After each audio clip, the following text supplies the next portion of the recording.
مامۆستا صدیق دەمباش بەریا هەموو شتێکی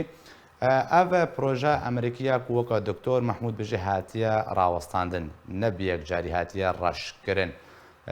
هەتا چرا دەیەکێت کە بێت خزمەتە دەبەرێ بگشتیدا بە تایبەتی کورد و بە تایبەتی وەکە دکتۆر ئەمەژە بکرد بەژێوەکە هەرێم ئەقالیم وێوەرنە ئاباکردن کەرم کە دکتۆر بله ئەو پرۆژەک باش بووە گەرچێ بووبە لێ باوەریا منها بنەگەها وێ نینە یعنی ئیرۆ ڕۆژ دە ئیدارە هەنە دە ڕێڤەبەری هەنە ڕێڤەبەریە ڕۆهەلاتی شەرق الفرات ڕۆهەلاتی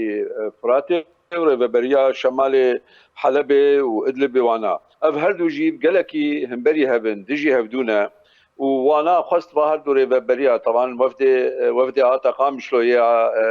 إيتان جودلش حتى قامشلو وإلهام أحمد ديتن ومظلوم عبد دي مظلوم جديد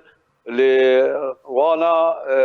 يعني بري ويجي داخوازك روسيا هبو هري إلهام أحمد وانا ببينه بو واجي بروجيك هيا إيران بينن بروجي نهين بروجي روسي وأمريكي هردو جي كتنا همبري هبدا وهردو جي كرد بارشكن جوا وبروجي يعني بي كردا أو بروجي چنابن برویه که اگر کرد ایرو روز هشمند بن و خوابدنا سرها قواتا کردا روحلاتی فرادی برک های قواتا کردا وقتی او ائتلافی و کردین انجمن خوابدنا هف قواتا که مزنه بلکه بهترش قواتا روحلاتی شمال حلبه و ادلبه لی ایرو روز از نابینم بنگهیک های و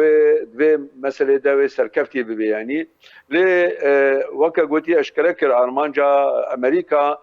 او وکا گوتی نفگرا دوی داعش و نگره دوی او آلیکاریا انسانی دست بردوان بکه دوی او هدنک جی و او شر و هدنک جی به بردوان کرن حتی دمکی دا بنگه هاوی چه بی ایرو او بنگه نهاتی شکل یعنی و باوری آمده وکا دكتور محمود جيغوتياني مشروع كامل نوا حتى نها امريكا بقى يا رسم جيره تشينكري حيا نها نكريا بالتركاره بقى تشتكي لانه منطقه ايروج يا عول حلب وبستي تركاده ودكاري ومثلا عفريني حلبكي ودكاري ومنطقه حلبكي ودكاري حلقه منطقه بهبره بدنو بسكي بقاوريا من ناهلن مامۆستا صدیق تەبخواتە ئاماژە بۆ چەندێک تەگۆل ئالیەکی ئالیە باکووری حەلباناکە ڕێبەبەریەکە جودا هەیە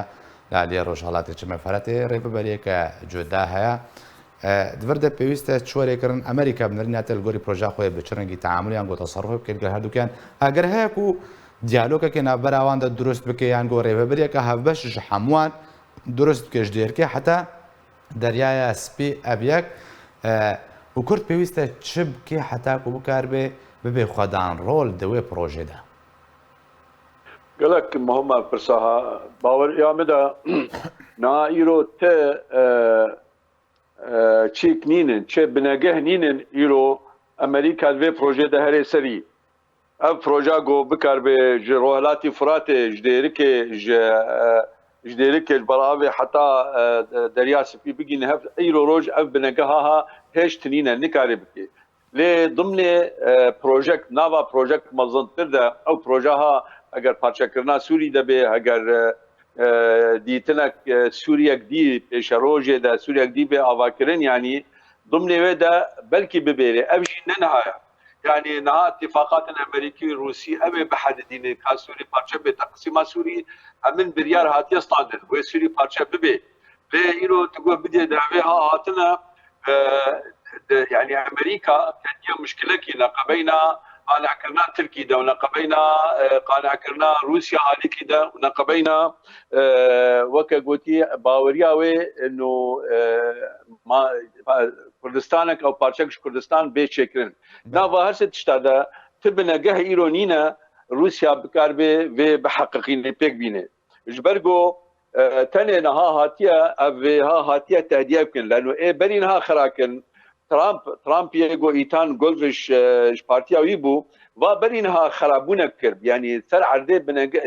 يعني سر عرضه حقيقتك فيزيائي غلط شاش شكل نما قابليه بحواراتها هبي جبر فيها كي يروج نا روهلاتي فرات موجوده كارن تفاهمك بكن نا شمال حلبة وادلب يجي كارن باشا تشتكي مامۆستا بكن صدیق ئەگەر ئەم بێژن ئەمریکا و وڵاتان دەڕوخێنێ ئەگەر جدی بێت سەرکاری خۆ و وێ پێنگوی پرۆژە خۆ بکەوارێ بجیکردنێدا ڕێبەبەریە ڕۆژهەڵاتی چەمێ فەرات و ڕێبەریا باکووری حەلبێ کاربن ڕوبڕووی ئەمریکا بن يعني ئاستەنگیان مەزنە پێشی ئەمریکا گەر بخوازی بله نها تشتكى نها دبي امريكا تفكري محتل بكيك احتلال داقر كر بكيك يعني تشاوا بلكي ام جفيد ترسن يعني نها داقر كري روهلاتي داقر كري حلبي ادلبي يكبي وداقر كري سري كانيه وكوبانيه وجزيره يكبي هنجي امريكا كبي سري مرودا امريكا روجاكي روجا بروجيكي تشيكي و بارشابكي لقالوا نها ناكبه سري مدى يعني نوارد انها امريكا بفكره تشتكي ترتيبك بكي نقبينا اداره ذاتيه ونقبينا تركادا تشتكي وها بكي يعني باوريا مدى اگر سر عرضي داگیر کر نبيك اگر داگیر کر لاريكي عربي ولا لاريكي سوري بن لاريكي ترك بن اف امكانيه مشروعيه امريكي زحمتها وجريدايا مشروعك مصدر او مشروع تركيا هم بريو بسكنه روسيا هم بريو بسكنه عرب هم بريو بسكنه رياد بجم مشروع بهتر نزيك وبروجان بهتر نزيك داگیر کرا بکنه دویدر ده اگر بلی چند ساله اگر کردا دی ساجید بجم اگر کردا قریبان ما اعتبار كمان عرب داگیر کرن و ترجی داگیر کرن و مسئله بکنه یک ممکنه تشتك عاقل مندیک هبود و مسئله ده دناوا و کردستانا گول پارچکی بمینه دناوا كردستان هذا يا جو بنياتا قامش له حتى ديار بكر به وعفرينه حتى هاتايا وحتى نظام شاب تابلي كردستان حمي بيت قريب تشتكوا كل بينا باوريا مدى كرد نجهبون نا مجيوا تيري نذكر وين مختدا بروجكت وهذا بفكرن لايرو روج ارمانجا امريكا تشاد في مساله ده ادبجم نا بايدن هات كاري بكي ونا بشتي بايدن جا ايرو بنجاه نكاري في مساله انا بينا زبيك وتبجم انا بينا ايرو روج او قسم ايرو ازاد وقسم غوتي بشكي سبرشتياوي هبي